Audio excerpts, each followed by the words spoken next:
1945, as Allied forces advanced through the ruins of Berlin during the final days of Nazi Germany, soldiers encountered something that disturbed them more profoundly than the adult SS fanatics who fought to the death in defense of their collapsing regime.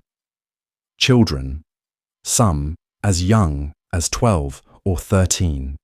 wearing oversized uniforms and manning anti-aircraft guns and anti-tank positions, firing at advancing troops with a determination and fearlessness that suggested they had been trained not just in weapons handling, but in the complete surrender of self-preservation instinct. Children who chose death, fighting for a regime that had already lost rather than surrender to enemies they had been taught to see as existential threats to everything that gave their lives meaning. These were not the children of 1933 who had been born into families with established identities and values that predated Nazi ideology, who had memories of life before the regime, and parents who might have transmitted alternative worldviews even if only in whispers behind closed doors. These were children who had been raised entirely within the Nazi system, who had never known any other reality, whose entire psychological development and identity formation had occurred under comprehensive ideological control that had shaped not just what they believed, but who they fundamentally were at the deepest levels of personality and moral architecture. Welcome to Forgotten Minds.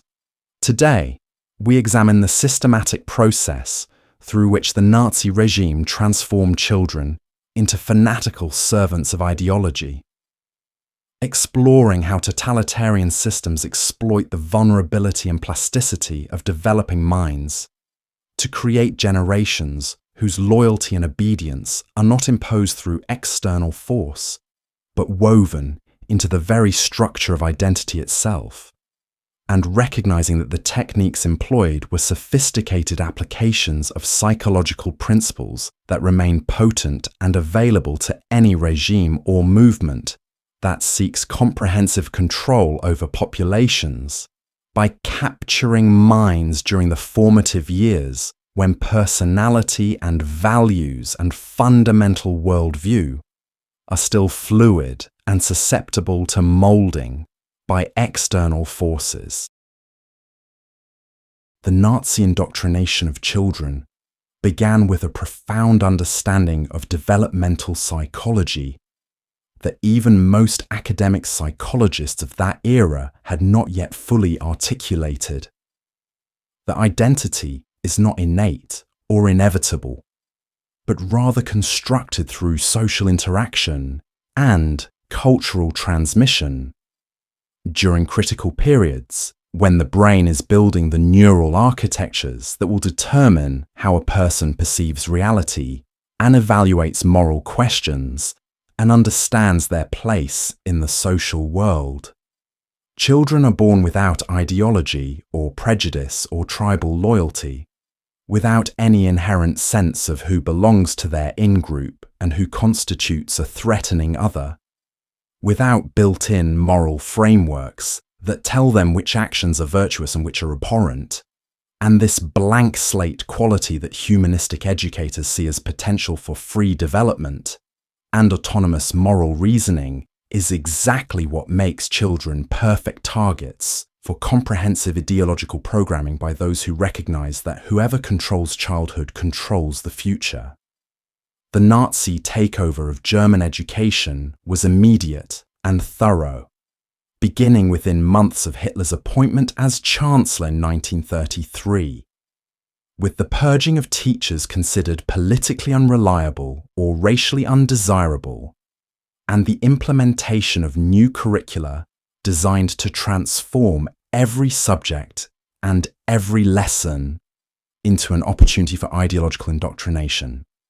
Mathematics problems were reframed to involve calculating the cost of caring for disabled people, or the racial composition of populations. Teaching children to think about human beings as economic burdens or threats to racial purity while they learned arithmetic. History was rewritten to present German grievances and destiny as central narratives, to glorify war and conquest and racial struggle as noble endeavours rather than as tragedies to be avoided. Biology became racial science, teaching children to categorise human beings into hierarchical types with inherently different capabilities and worth. To see Jews and other targeted groups as biologically inferior and dangerous to German racial health. Literature and art were purged of works that might encourage critical thinking or cosmopolitan values or empathy for those outside the Aryan in-group. The classroom environment itself was structured to reinforce obedience and conformity through daily rituals that normalized Nazi ideology and made it seem as natural and inevitable as the sunrise. Each school day began with the Hitler salute and pledges of loyalty that required children to perform physical gestures of submission and allegiance before they could begin their academic work, creating Pavlovian associations between their own bodies and Nazi symbols and ideology. Teachers were required to display Nazi flags and portraits of Hitler prominently, to incorporate Nazi slogans and racial theories into every lesson, regardless of subject matter, to report on students and families who showed insufficient enthusiasm or who maintained private beliefs inconsistent with regime ideology. The effect was to eliminate any space within the school environment where alternative perspectives or critical questioning might be preserved or transmitted, to ensure that children spent their entire school day immersed in ideological messaging, presented not as propaganda requiring evaluation, but as simple fact, requiring acceptance and memorization. The Hitler Youth and its female counterpart, the League of German Girls, extended Nazi control beyond the classroom into virtually every hour of children's lives outside their families, creating parallel social worlds that competed with and eventually supplanted family influence over children's development and identity formation. Membership became mandatory in 1936, ensuring that every German child would spend significant portions of their time in organizations designed specifically to shape their psychology and behavior, according to Nazi specifications. These were not merely extracurricular activities or youth clubs offering recreational opportunities, but rather comprehensive programs of physical training, ideological indoctrination, and social conditioning that employed sophisticated techniques of group psychology and behavioral conditioning to create personalities oriented entirely towards service to the regime and willing acceptance of whatever sacrifices that service might require. The activities and structure of Hitler Youth meetings were designed to exploit developmental needs and vulnerabilities specific to childhood and adolescence in ways that created powerful emotional bonds to the organization and its ideology. Children crave belonging and acceptance from peer groups, particularly during adolescence, when separation from family and formation of independent identity are primary developmental tasks, and the Hitler Youth provided intensive experiences of group solidarity and shared identity that fulfilled these needs while simultaneously channeling them toward Nazi purposes. The uniforms that members wore created visible markers of in-group membership and triggered the psychological effects that come from dressing identically and moving in formation with peers. The sense of being part of something larger than individual self. The dissolution of personal identity into collective identity that makes group goals feel more important than individual interests or moral qualms. The camps and rallies and marching and singing and synchronized activities produced altered states of consciousness through the same mechanisms that religious revivals and military training employ: sleep deprivation, physical exhaustion, rhythmic movement, and chanting that bypass analytical thinking and create emotional arousal and bonding through neurochemical changes, including oxytocin and endorphin release. Children experience these activities as exciting and meaningful, as opportunities to demonstrate courage and competence, and to receive recognition and approval from adult leaders and peer group members. And these positive emotional associations became attached to Nazi ideology and symbols through simple contiguity, through the brain's tendency to link together things that occur simultaneously, regardless of any logical connection between them. The indoctrination was not presented as indoctrination, but rather as education and character building and preparation for adult responsibilities, framed in language that made ideological programming seem like the natural and inevitable process through which children mature into proper adults who understand their place in the world and their duties to their people. The racial theories were taught not as controversial political positions, but as scientific facts that any educated person accepts. The glorification of war and sacrifice was presented not as militarism, but as noble idealism and willingness to serve causes greater than selfish individual interests. The demonization of Jews and other targeted groups was framed not as hatred or prejudice,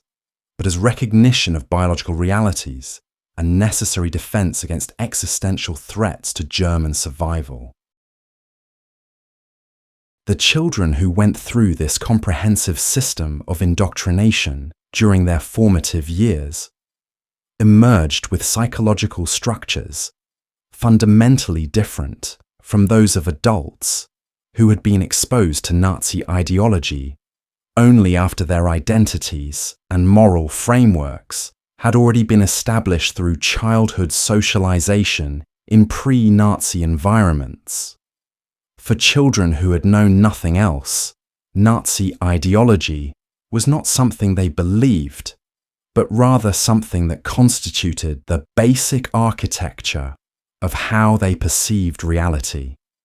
the lens through which they automatically interpreted all experience and evaluated all moral questions as natural and unquestionable as the language they spoke, or the basic categories through which they organized sensory experience into coherent perception. The developmental psychology of identity formation explains why childhood indoctrination produces effects qualitatively different from adult persuasion or coercion. During critical periods when personality structures and moral reasoning capabilities and fundamental worldview are being built, the materials provided by the social environment become incorporated into the very foundation of the self, rather than added as additional content to an already formed identity. When Nazi racial ideology was introduced to children, before they had developed alternative frameworks for categorizing human beings and evaluating their worth, that ideology became the foundation of their moral architecture, rather than a position they adopted through reasoning or accepted under duress. When militaristic values and glorification of sacrifice were embedded during the formation of their understanding of virtue and meaning, those values became intrinsic to their sense of what makes life worth living, rather than external demands imposed by authority. The cognitive development research of Jean Piaget and subsequent researchers has demonstrated that children's capacity for abstract moral reasoning and perspective taking develops gradually through stages that extend well into adolescence, and that during earlier developmental periods, children's moral understanding is heavily dependent on concrete social feedback and authority guidance, rather than on independent ethical reasoning. The Nazi system exploited this developmental reality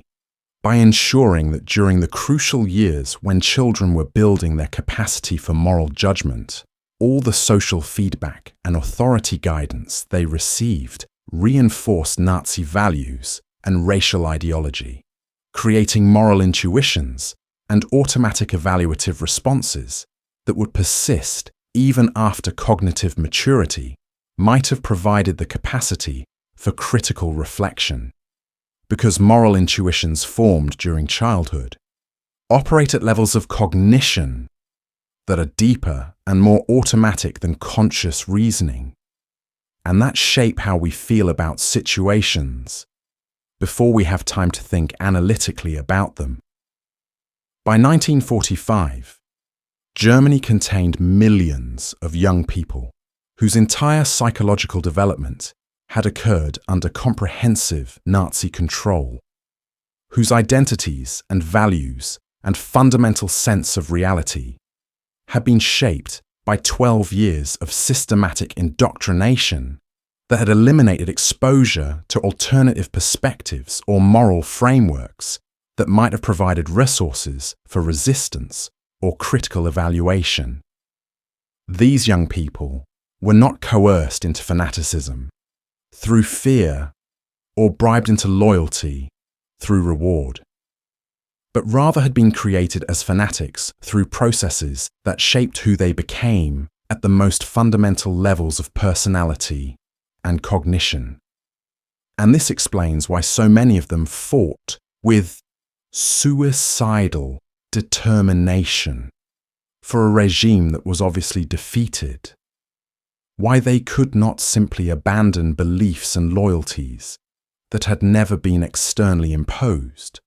but rather constituted the core of their identity and sense of meaning. The Nazi indoctrination of children reveals truths about human development and identity formation that remain uncomfortable for societies that prefer to believe in individual autonomy and the natural emergence of moral reasoning independent of social programming. Children are not born with fully formed selves waiting to be discovered and expressed, but rather with potentials that will be shaped into particular personality configurations and value systems, and ways of perceiving reality through the specific cultural environments they develop within, and this plasticity that enables adaptation to diverse social contexts also creates vulnerability to comprehensive ideological control during the years when the fundamental architectures of self and morality are being constructed. The techniques the Nazis employed were not magical or unique to their particular ideology, but rather represented sophisticated application of psychological principles that any regime or movement can employ if it gains sufficient control over children's environments during formative years. The saturation of education with ideological content, the creation of youth organizations that dominate time and attention and provide intense experiences of group belonging and identity, the use of rituals and symbols and synchronized activities to bypass critical thinking and create emotional bonds to ideology, the framing of indoctrination as education and character building, rather than as manipulation, the elimination of spaces where alternative perspectives might be preserved or transmitted.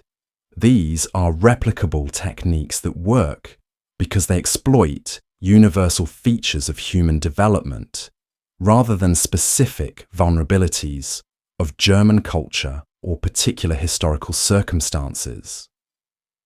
What protected some children from complete indoctrination, despite comprehensive exposure to Nazi programming, appears to have been primarily the presence of strong alternative influences within families who maintained different values and transmitted them to children through daily interaction and example despite the risks involved in such private resistance. Parents who found ways to communicate alternative moral frameworks and to model empathy and critical thinking, and universal rather than tribal values, provided resources that allowed some children to develop internal distance from the ideology they were being fed in schools and youth organizations, to maintain dual consciousness where they performed compliance externally while preserving private doubt and alternative identity internally. The existence of these families who resisted despite comprehensive surveillance and punishment demonstrates that totalitarian control is never absolute, and that human agency and moral courage persist even in systems designed to eliminate them. Yet it also demonstrates how fragile such resistance is,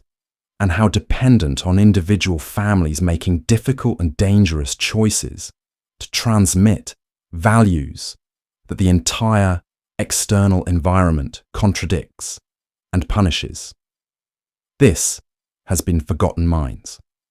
The generation of German children raised entirely under Nazi indoctrination is now gone, their final members having reached the end of natural lifespans.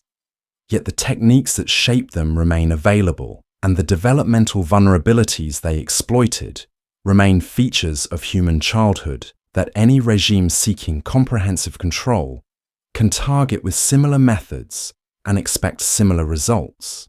because the plasticity that makes childhood a period of possibility and growth is the same plasticity that makes it a period of vulnerability to comprehensive programming by whoever controls the environments where development occurs. Until next time, stay vigilant.